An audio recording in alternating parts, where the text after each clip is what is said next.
आतंकवादी आतंकवादी होता है और आतंकवाद ने पिछले 30 सालों में जम्मू कश्मीर को लहूलुहान किया है। जो आतंकवादी पाकिस्तान जाएगा, पाकिस्तान से बम, बंदूक, पिस्तौल, गोलियां लेकर जम्मू कश्मीर के बेगुनाह लोगों की हत्या करेगा, जो सेना पुलिस के कैंपों पर हमला करेगा, उसे कोई नौकरी नहीं दी जाएगी। आतंकवादियों के लिए एक ही नीति है, वो है बंदूक की नीति, गोली की नीति। अगर कोई गोली चलाएगा तो गोली का जवाब गोली से दिया जाएगा। आतंकवादियों के लिए हमारे देश में, जम्मू कश्मीर में एक ही नीति है, बंदूक की नीति। हमारे भारतीय सेना के जवान, जम्मू कश्मीर पुलिस के जवान और पैरामिलिट्री फोर्सेस के जवान लगातार आतंकवादियों को उन्हीं की नीति में, उन्हीं को जवाब दे रहे हैं। गोली का जवाब गोली से, बंदूक का जवाब बंदूक से। और आतंकवादियों के लिए किसी प्रकार की कोई रिहैबिलिटेशन या पुनर्वास नीति नहीं हो सकती। नरेंद्र मोदी सरकार में आतंकवादियों के लिए एक ही नीति है, गोली का जवाब गोली से, तोप का जवाब तोप से। अगर देश के खिलाफ षड्यंत्र करोगे तो मौत के घाट उतार दिए जाओगे।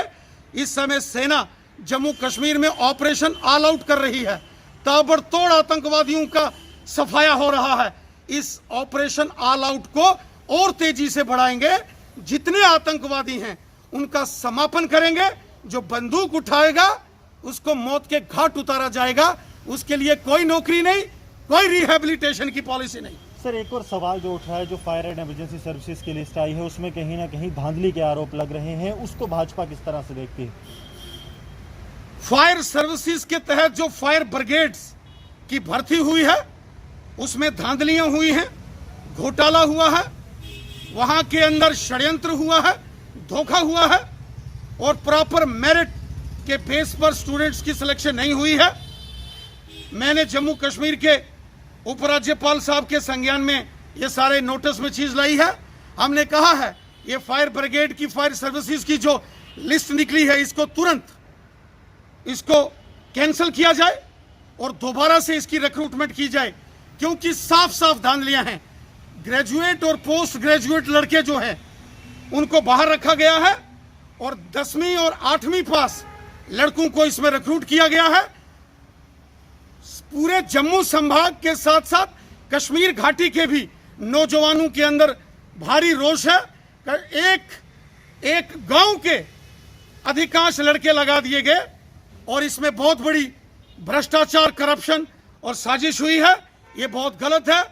एलजी साहब से हमने निवेदन किया है कि इस लिस्ट को तुरंत कैंसिल किया जाए और इसकी इंक्वायरी बिठाई जाए। जिसने भी इसमें घोटाला किया, करप्शन की, बेईमानी की, उसको जेल की सलाखों के पीछे बंद किया जाए। अगर लिस्ट कैंसिल नहीं होती है तो क्या भाजपा इस पर कड़ा रुख अपनाएगी? नहीं, हमने माननीय उपराज्यपाल महोदय साहब को इसकी जानकारी दे दी है। चूंकि अभी जो हमारे लेफ्टिनेंट गवर्नर हैं श्रीमान मनोज सिन्हा जी, उनके आने से पहले ये लिस्ट तैयार की गई है। उनकी जानकारी में भी सारा विषय नहीं था, हमने सारा विषय उनकी जानकारी में लाया है। अगर लिस्ट नहीं कैंसिल होती है तो सड़कों पर भी उतरा जाएगा और अदालत का दरवाजा भी खटखटाया जाएगा। इसमें चुप नहीं बैठा जाएगा।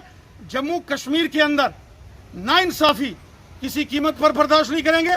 कोई कहीं का नौजवान हो, वो कठुआ का हो, उधमपुर का हो, जम्मू का हो, रजौरी पुंछ का, डोडा, किश्तवाड़, रामबन का हो या कश्मीर घाटी का किसी एरिया का नौजवान हो, अगर कोई मेरिट के बेस पर लगता है, अगर अपनी काबिलियत के बेस पर लगता है, तो वो कोई लगे, हिंदू लगे, मुसलमान लगे, जम्मू से लगे, कश्मीर से लगे, लेकिन मेरिट के बेस पर होना चाहिए। ये भ्रष्टाचार, ये बेईमानी, ये गद्दारी नहीं चलने देंगे। इसलिए अगर इस लिस्ट को कैंसिल किया जाता तो ठीक, अन्यथा अदालत का दरवाजा खटखटा के इस लिस्ट के ऊपर स्टे लेंगे, इसका कैंसलेशन कराएंगे।